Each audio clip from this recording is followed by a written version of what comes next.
Hey folks, it's Frithgar here, how you doing? Welcome back to Estancia Lapacho here in Paraguay, and if you remember yesterday, this one stopped spraying and said it'd run out, and it was actually only doing that tiny little bit there, like literally just that.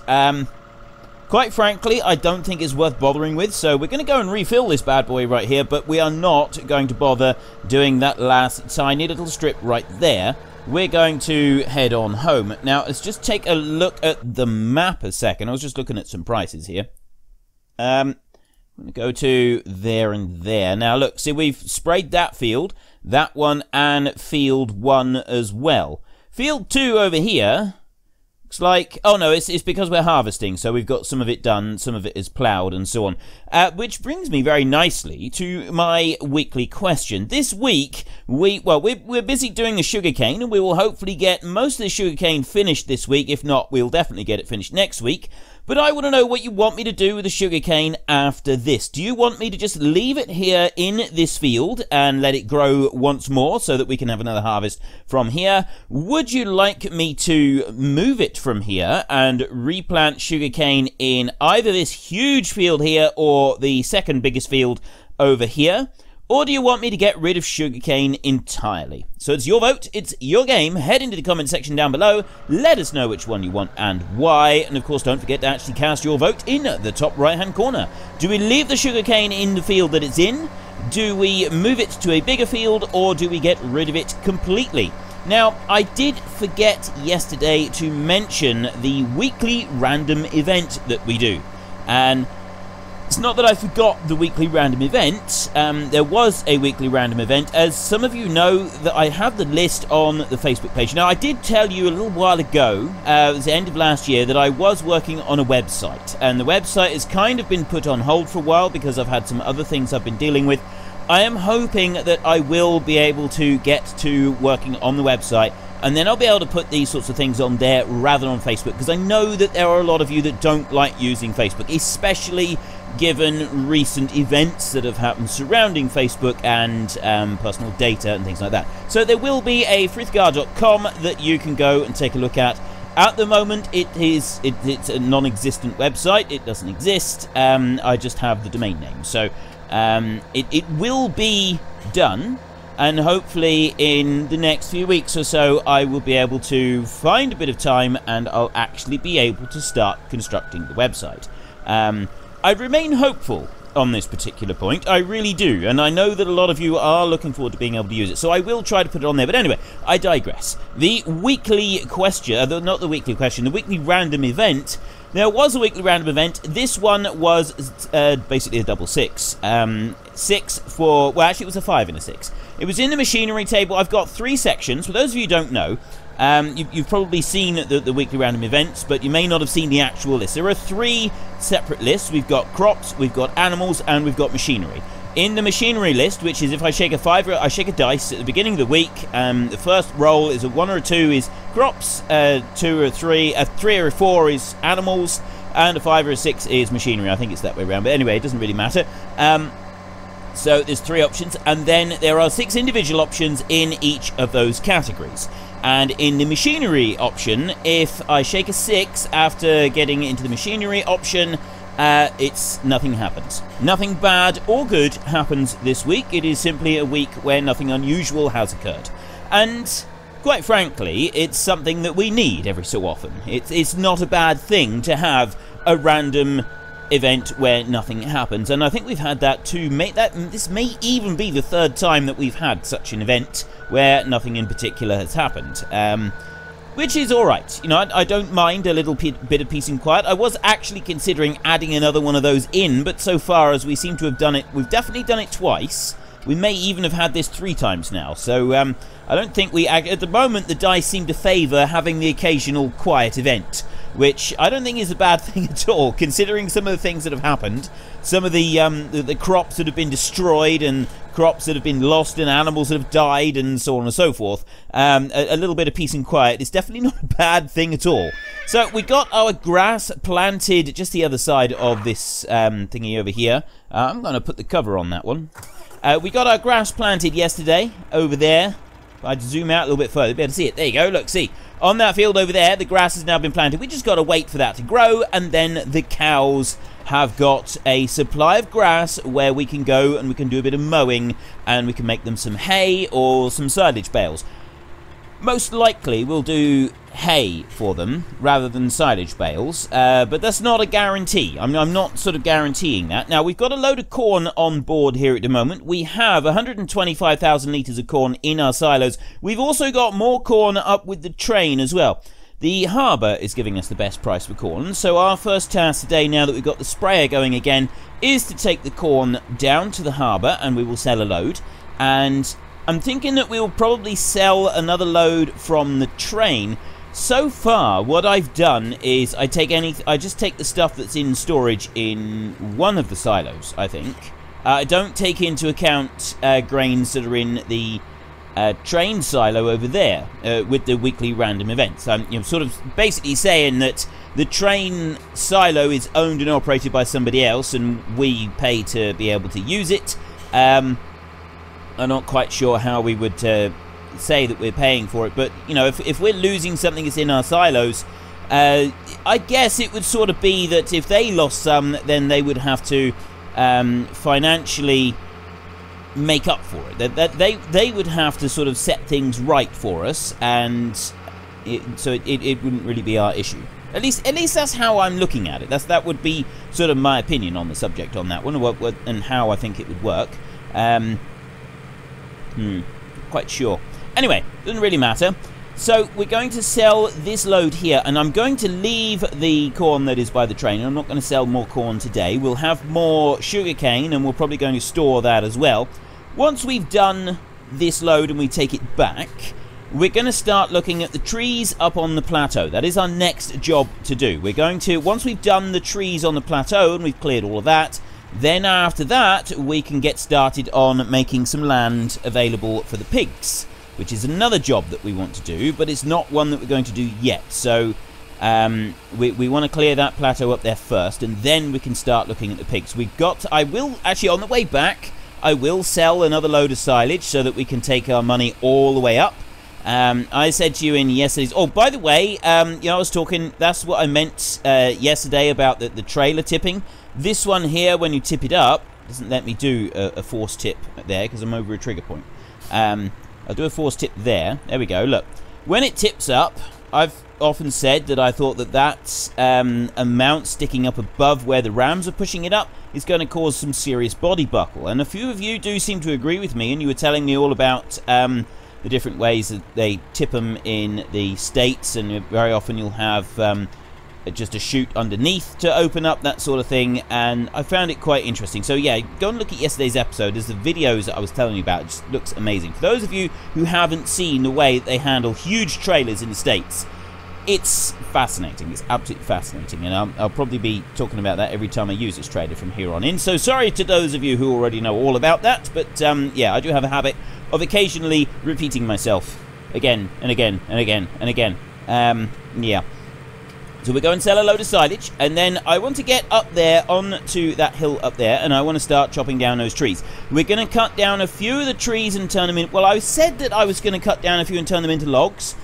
I'm kind of thinking that we may not bother with that at this point. We may sort of go back to doing that later on, so that we can get that all ripped up and ploughed and done. If we just go straight in there with the big machine that we want to go in with, the Brux chipper, the Big Daddy, and we just go through and we just decimate everything, get rid of the whole lot, and we don't worry about keeping any logs back whatsoever from that bit, we can get straight up there with the ripper on the little bud, and we can start ripping through all the ground and getting ready to do some planting. Most of you said you'd like to see me do potatoes up there so that we can use the trailed potato harvester with the Roper DLC. We will go and have a look at that. For those of you who would like a chance to win a copy of the Roper DLC, it's got to be the non-Steam version. I do not have a key available for the Steam version. It is only the non-Steam version, the one direct from Giants. If you'd like a chance to win that one, which is not... I emphasize the point that it is not compatible with the Giants one. It's not compatible with the Steam version, so if you've got the Steam version, it's no good to you. But if you'd like a chance to win that, get over to my video that I put up just recently of your chance to win the Roper DLC. Posted it a few days ago, and I will be announcing the winner tomorrow for you all. So yeah, in tomorrow's video, it'll be too late because I'll have recorded it by the time you watch the video. By the time you watch that video, I'll have recorded the winner announcement by the time you watch the Estancia episode for tomorrow. Does that make sense? I hope it does, because it sort of makes sense to me, so I'm hoping it makes sense to other people as well. Let me just back up here a little bit, like that, and set that one going. And then we can go over to the sugarcane, which is here somewhere. There we go. I'll press H on there, and we'll come out of that one. It seems to stop more often that direction than it does in the other direction at the moment. I'm not quite sure why. Whether it's just sort of just seems that way because I notice it more when it stops that way, because it's a bit more difficult to line it back up again afterwards. So drag this one in round here, and we'll unload a load of sugarcane and wallop the trailers at the same time. There we go. Lift that one all the way up. Over it goes. And I'll just pull that one forward a little bit. Take a bit more onto there. I think it takes 2 and a bit trailerfuls to fill up each of these big Arctic trailers. Yes, it does. It's 2 and a bit. And then once you've done that, you've done your 2, so we get 4, well, about 4.5, nearly 5 loads, and then it's ready to take those trailers away.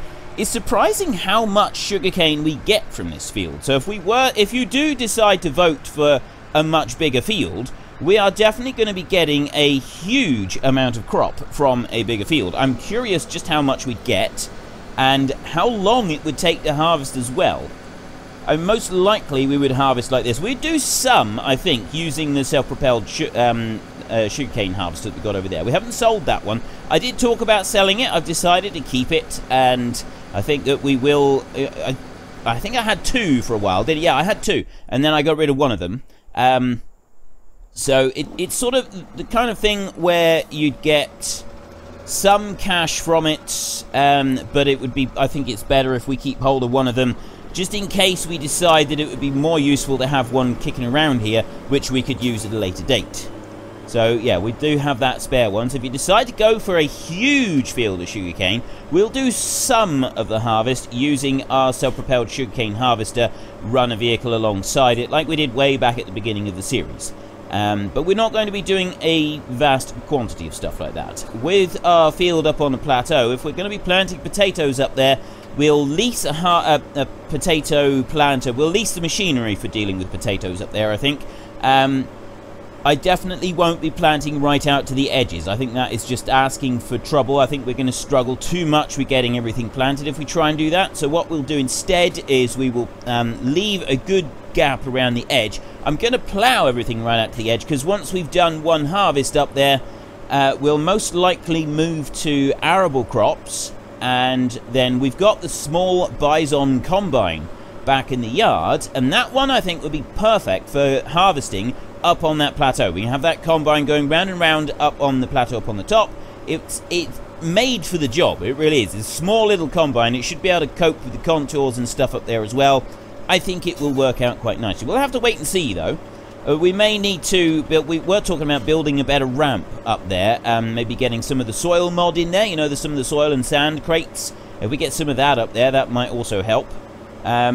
All things to be decided in the future. We're not going to make our final decisions on any of that yet. The first thing we need to do is get up there with the Bruck's Big Daddy. Speaking of which, I'm not sure which vehicle we're going to use to run that one. I was just thinking that this John Deere here might actually be the best suited for that particular job, but this one is over here using this bad boy here on the silage. So I wonder which one I should use.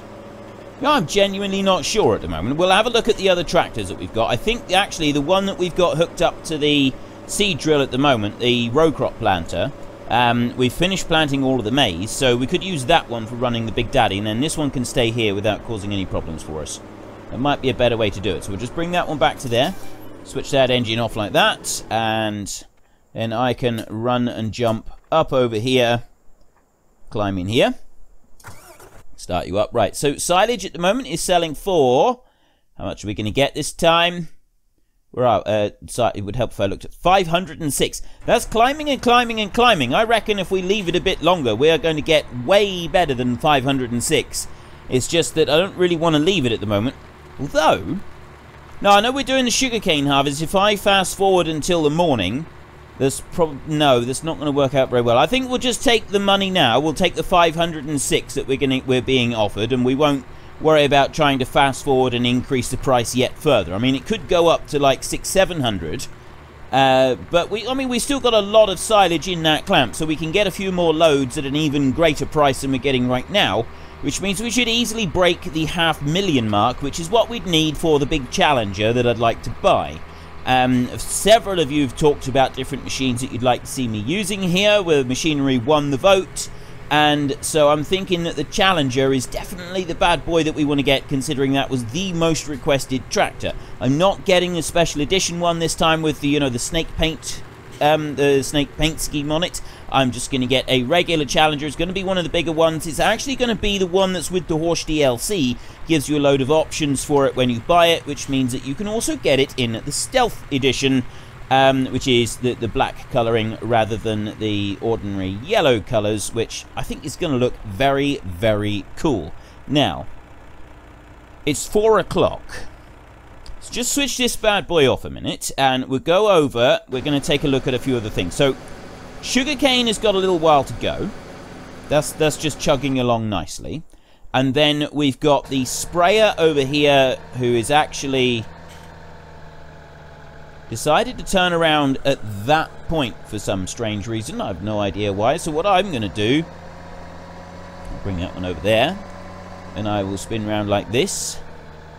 And I will see if I can get him to drive up across the field this way. Maybe he'll do this job properly. Well, he's not going to do it there. Going a bit further? No, he's not going to do it there. I'm going to have to manually engage it to do some of it. If I can get it driving up across here, I think I need to go past that tree. And then if I carry on up across the field, it should turn around and come back down and do the other little strip in the middle. If I do it now. There we go. Now it's working. Right, and then we got one little strip there in the middle, and it should finish that up. That means we will have sprayed all of the beans over here. We'll have done all the beans, but we haven't done any of this, and we haven't done this down here. And if we look at growth, that's still new, and this is the second stage, and this over here is well away. Yeah, we don't really want to be going forward in time very much, because we don't have much fertilizer on here at the moment. It's going to end up being, this is going to be the second coat. So we really don't want to be pushing forward too much with timescale. Or we're going to, oh, that's what I want to do. Yeah, if we go pushing forward too much with timescale, we're going to end up going too far forward to be able to properly finish spraying everything. I really don't want to risk that. But at the same time, I also really want the price to come up on this. So I'm thinking spraying is going all right, so we can go forward a little bit. So we go up to 120 times speed, and we'll just keep an eye on this price here, and we'll see what it does. It will eventually it starts to slow down. You get one point where it's like really racing up, going up really, really quickly, and then you'll get a point where it really starts to slow down again. And it looks like it's already starting to slow down. Quite why this one is going over here, I don't really know, because it's the wrong way. So let me slow. I'm going to wait till that gets to 5 o'clock. And we'll slow it back down again. Right. Why have you turned that way? It's very obvious that there is nothing to spray over that way, because that's the neighbour's field. This is our field here. And I'm betting that I'll start you here and you're going to refuse to do it. You're going to say that job is finished. You watch. He's going to say job done. He's not. Well, I am absolutely gobsmacked. I genuinely thought he would say the job wasn't finished. He'll get down there and he'll say the job is finished, and we can reload him and we can send him up to the very top to start working on the maize. We'll go over to our truck over here. There it is. And we are now being offered 528. I don't think we're going to go very much higher than that. It was slowed right down when it was still increasing. So 528 for silage. I think that's pretty good. I don't think we can complain about 528 for silage. So let that tip up there. There we go. 475. 480. $485,000, and we're almost up to almost reached 490,000. I'm going to just slip in front of that bus there. Almost 490,000. What I might do, tell you what, I wonder if I can get this one close enough on the bank over here that we could load up some of the wood chips into here. Because you look at wood chips a minute. If we go there, like, seriously? Oh, that's not wood chips. Ha ha! I was looking at that, I was thinking, what on earth? 875 and it's in red for low, but no, it's because those are the pellets from the pellet machine. So no, we don't want that, we're not interested in that. 338 for wood chips at the lumberyard. It's not a great deal of money, it's not a good price at all. It's better than a kick in the teeth though. So what we might do is, if we bring this one up over here, I could park that one sort of on the slope there, and I may be able to bring the tractor close enough to put one load of wood chips in there, which we could then run up and we could sell. So it's not going to sort of slow us down a great deal, but we have got some that we're able to do with it. Now, we've got liquid fertilizer over here. This one is going fine. We want to go over to the fertilizer here. Fold that one up. If I come racing... Oh, I've got a little bit left in the field still. Let me unfold it again. There's still one tiny bit. Why is it stopped? I do not understand the logic behind this machine sometimes. Let's just do that little bit there. There we go. Go on. Bit more, bit more, bit more, bit more, bit more, bit more, bit more, and it's done. And we'll run back and we can refill with fertilizer, and then we're going to go up and we're going to set it going first in the very topmost maize field. When we've set it going up there, we can then go and find the tractor that we want, the one that's hooked onto the maize drill at the moment, and we can get that one hooked onto the Bruck's Big Daddy, which should, there it is, I can see it just inside that shed. It's in the shed there, we can get that one hooked on there, and we can get that round and up onto the plateau, and we can start chopping down some trees. There may be the odd tree or two up there that we can't get down with the Bruck's Big Daddy. We'll have to try and use a chainsaw or some other way. There was the occasional one that was like really, really big that we were struggling with previously, so we'll have to sort of... It's a wait-and-see kind of situation with that one. It could be interesting. It could be very interesting. On the other hand, it could just be troublesome. We'll see.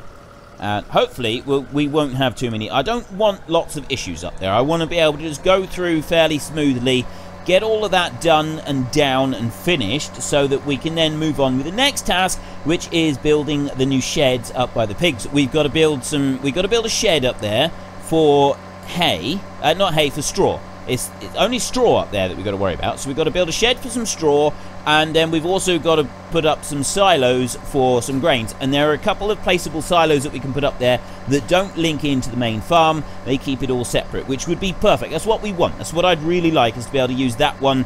Keeps everything separate from the main farm, and it should work quite nicely. Now, we can't actually do the field here.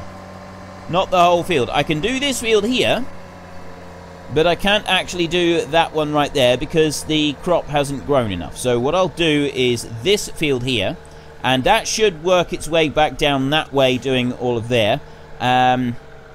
All the rest of the fields up here are ready to spray. It's just that half of this big field up here that isn't quite ready to spray. So we'll take that into account once we do this. But if I start that one there, he should carry... Yeah, there he goes. Right, he'll go on and he'll do this field, and he should work down that way, and he'll go across both of these fields and end up right at the bottom end of these two, which is one of the reasons I want to join them both together.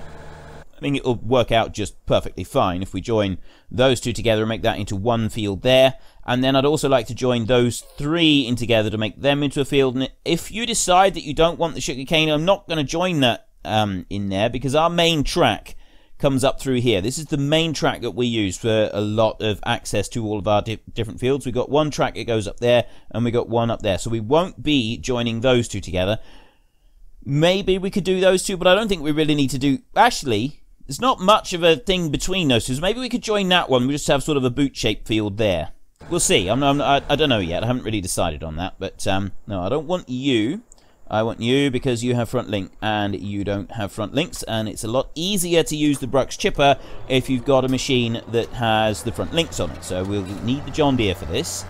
So bring that one in there, and get it unhitched. Where am I going to unhitch this one? Actually, I think I'll pop this one in behind the combine now. We're not going to need the combine for a bit. And we can always hitch this one back on and move it if it's stopping the combine from getting out. Several of you said you'd like to see me get a bigger combine.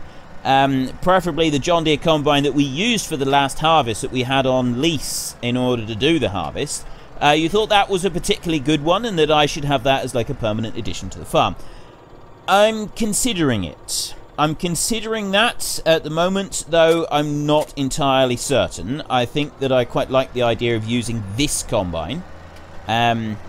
It's definitely more of a wait and see situation with that one. If we just lower that one down there, I think I'm going to actually use this as a counterweight on the back. I think that would be a little bit more realistic.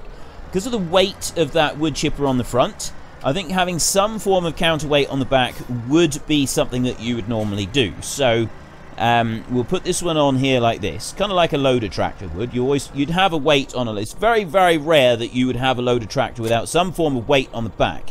Because, trust me, the loader on the front really does make the nose very heavy on a tractor, and you need something to sort of counter that. And so, I'm looking at this wood chipper, and I don't think I've been using much. Very often I'll put a trailer on the back, but thinking about it, I mean, there is quite a bit of weight on this thing, and it's got a lot of moving around and stuff. I'm thinking that it would be far more realistic using this wood chipper if there was a counterweight on the back, just to balance the tractor out a little bit. That being said, I'm very well aware of the fact that this wood chipper is a highly unrealistic wood chipper, but, you know, I think all things considered, it's an acceptable choice, because all we're doing is we're skipping out a huge amount of gameplay that we've already done with the chipping up and going in with separate stump grinders and stuff like that. It's all gameplay that we've done in the series previously. It's all gameplay that you've already seen me do a number of times in other series, and it's now gameplay that you don't want to watch me doing. So rather than me doing a load of it behind the scenes, which is not something that I like to do, we'll just go for a shortcut one, and we'll acknowledge that yes, it is definitely a shortcut and it's not realistic, but we're going to do it anyway. I prefer to do it like this because you all know that I would go and do it behind the scenes, and if I was doing it behind the scenes I'd be using the fastest possible method, which would be using that thing anyway. What is the point in lying to you? What is the point in me saying, oh, I'm going to do it properly behind the scenes, and then spending 5 or 6 hours doing something behind the scenes that I don't want to be doing, when we could all just go and use that one together? So yeah, I do very occasionally, I get people saying how I'm not doing it realistically, and I should be, because it's supposed to be a realistic series. And yeah, I do try to play as realistically as I can, but at the same time, it's also a game. And games are supposed to be fun, and I'm not going to spend hours and hours and hours behind the scenes doing stuff when, you know, there's really no point. There is no real reason for me to spend all those hours behind the scenes working on it when we can just do it like this. And I know that some of you don't like... I know that there are some people that... Most of you who are actually watching this and you've gotten this far in the video and you've been watching my series on a regular basis, you're quite happy with the way I do things. I just get the occasional comment saying, oh, you're not doing that realistically, what do you think you're doing? Well, yeah, we've done the realism, and then if we keep sticking with the realism continuously, everybody gets bored with it and drifts away. And we don't want that. We want to keep things interesting. So I'm going to interestingly drive this one up onto the plateau around the back, and then Helper B has completed their task. Why has Helper B completed their task? Helper B should not have completed his task yet. That's too soon. How... What... Oh, hang on a minute. No. Yeah, Field 7 was halfway done, wasn't it? Because we had to plough up half of Field 7 because there was some disease. This was one of our random events. That is why it has come out like that. Okay, so that makes perfect sense. I'm quite happy to accept that as something that has happened, and what we'll do instead is I'll bring this one over here and I'll start it in this field. So yeah, I completely forgot about Field 7 partly being done. We had to cultivate up part of it. Same reason that we've got half of the sugarcane field planted, because the other half we ended up having to plough up because there was disease in the field, and then we decided to replant it and let the whole field catch up together. Okay, you carry on there, and I will go back over here, and I will get this tractor up to the plateau, and then we can start chopping down some trees. Right, here we go. Now, this is the bit that we were talking about having, filling up some of this gap right here. There's a pit in the ground right there that we were thinking that it might be a good idea to fill that one in. I can go up here without too much trouble, and I should be able to get up here with most of our machines. What I will do first is I'll drive over. Let me unfold that one. I don't know if there's any unfolding to do for the actual saw bit. I don't think there is. But what I will do, if I go to that one, and I can lower it like that, start it, and then I go to that one. You can see down in the bottom left, bottom right hand corner where I'm sort of swapping between the different machines in order to get them all started up. And then we open that one up and we start. Yep, we've got to unfold the pipe. Unfold the pipe. There we go. Now it's worked. Right. Now we've got everything started up, then we want to start cutting our way into some of these. So we're going to some of these little tiny small ones first. And it's going to put the wood chips into the harvester right here, or the wood chipper, and it sort of holds onto them, and it fills it right up with a whole load of them. I'm not sure exactly how many it holds, but once it's filled them all up, it keeps chopping up trees. It just they kind of vanish into thin air, and that for this end of the plateau I think is going to be absolutely fine. We can work with that. If we have it like that for this, there we go, see, it's already gone, and then it will also remove the tree stump as well. Perfect, that's all gone, and then we can move on to the next one. So I've got this one filled. This one's got 41% wood chips on it at the moment. This tree here will probably actually put quite a few wood chips into it. Go on, a little bit more, and over he goes. We've now got 100% wood chips. What I'll do now, as soon as we've removed this stump there, that stump has been taken out. If I go over here, what I'm hoping is the wood chipper will actually pick up, recognize the tip trigger on the trailer. If it does, sometimes it does, sometimes it doesn't. It looks like it's just recognized it there. It'll empty out wood chips straight into the trailer. There we go. It's emptying out. Right, perfect. So we're going to take one trailer load from there. We're not going to take a lot because the price of the wood chips is not really worth bothering with loads. I mean, 336 is not too bad, so we can get some of them up there. Of course, the only other option I could really see us doing is wood chips on the train, but I don't think there is a spot to sell wood chips with the train. If we go here and we go to the lumber yard, we'll go and visit this one a minute.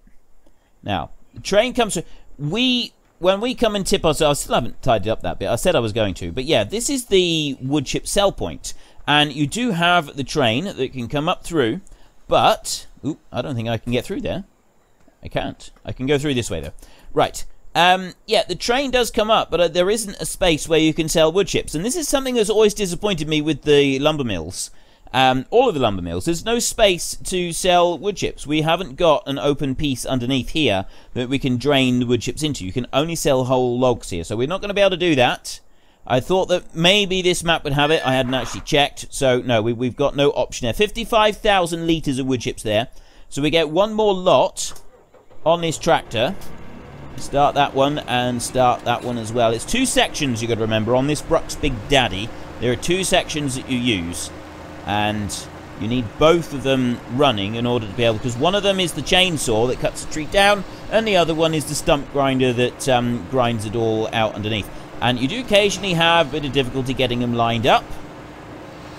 It's not always, it's just sometimes you have a bit of difficulty getting the two. There we go. That one's gone in, and then you've got to get the stump as well, and the stump can also cause some problems sometimes. Usually it does it pretty quickly though. There we go. We had one little bit of trouble with the field up the top. We had that one field that we... well, it's two little trees. It was like right down low into the ground. And we've not been able to get them out. We've tried all sorts. I've tried running through with the chainsaw. I've tried running through with the standard stump grinder. I've literally tried everything that I can think of in order to get that one to chop out, and they just don't want to go. So we're going to do something else there, so that we've got like a justifiable reason for having a tiny little island there with these two iron bark trees right in the middle. I'm thinking, really, you don't need like a major story for that. It's just manhole covers. I've been in so many farms where they've got manhole covers in the middle of the odd, the odd field here and there. You got a manhole cover right in the middle of it. It fits perfectly. So we can just say that the manhole covers there.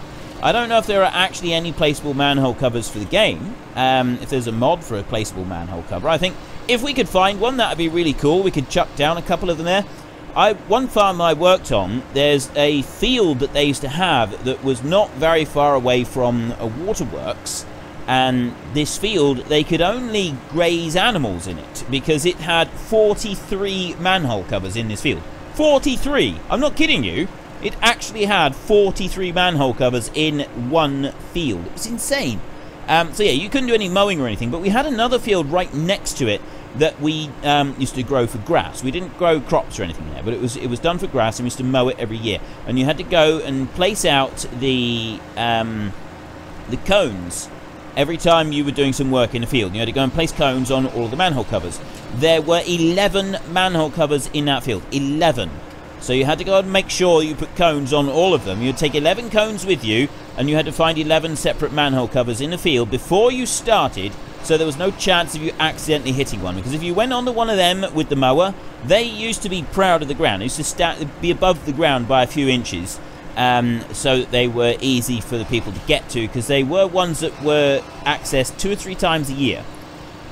So they had to make sure that they could access them. It was very important that they were able to access them at all times.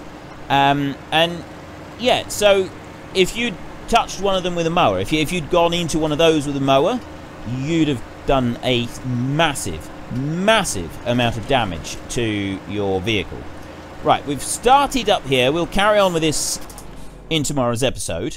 We are running out of time for today's episode, so what I'm going to do is I'm going to come over here. The liquid fertilizer has finished up there, the Star Imperador, that has done those 2 fields. We're going to worry about that tomorrow as well. We'll bring that one down, we'll start it on the big field down here, and then we've done a lot of the land that we need to do up there.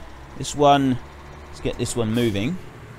There we go. I reckon we'll go down to the shop, and then we will head up from there. I think that's the best route to take. Or is it? I don't actually know. Let me consult our map a minute. I'm going to get in front of that car and I'm going to make him stop. And then I'm going to consult the map, which is, obviously the way that you would do these things. No, going to the shop is not the best route. We want to go up here, along here, up there, and then into the lumberyard that way. If we go to the shop, we'd come here.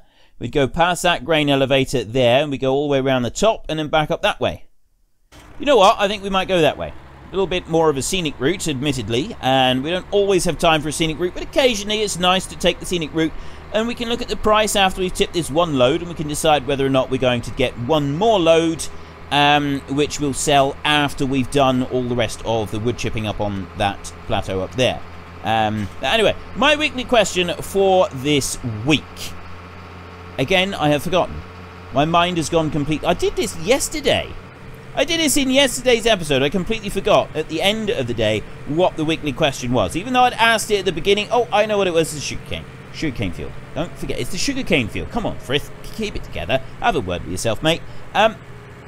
Sugarcane field up there. We're currently harvesting sugarcane, and we are getting close towards finishing it. We're going to have to go and empty that trailer out in just a minute as well. We'll do that at the beginning of the next episode as well, I think. When the sugarcane is finished over there, do you want me to leave the sugarcane growing in the field? Because remember, that one you don't need to replant. It will just grow again, and you can get another cut off of it, another harvest from it. So we could just leave the sugarcane growing, or we could plough up that field, and we could take sugarcane over to one of the big fields. It'll either be the field up in the north, or the really, really big field that is next to the house. Be one of those 2 fields, or final option, we get rid of sugarcane altogether. This is the final harvest, we get rid of the sugarcane and we sell all of the sugarcane equipment. So which one would you like? It's your vote, it's your game. Head into the comment section down below, let us know which one you want and why, and of course don't forget to actually cast your vote in the top right hand corner. I am going to finish driving this one up over to the sawmill over there, and then we can tip it out very first thing next episode. If you enjoyed this episode, then please hit down below and give us a like, and if you really enjoyed it, then please tell your friends all about me, get them to come and watch as well. That would be awesome. And until next time, thank you very much for watching. This is Frithgar. Goodbye, and see you later.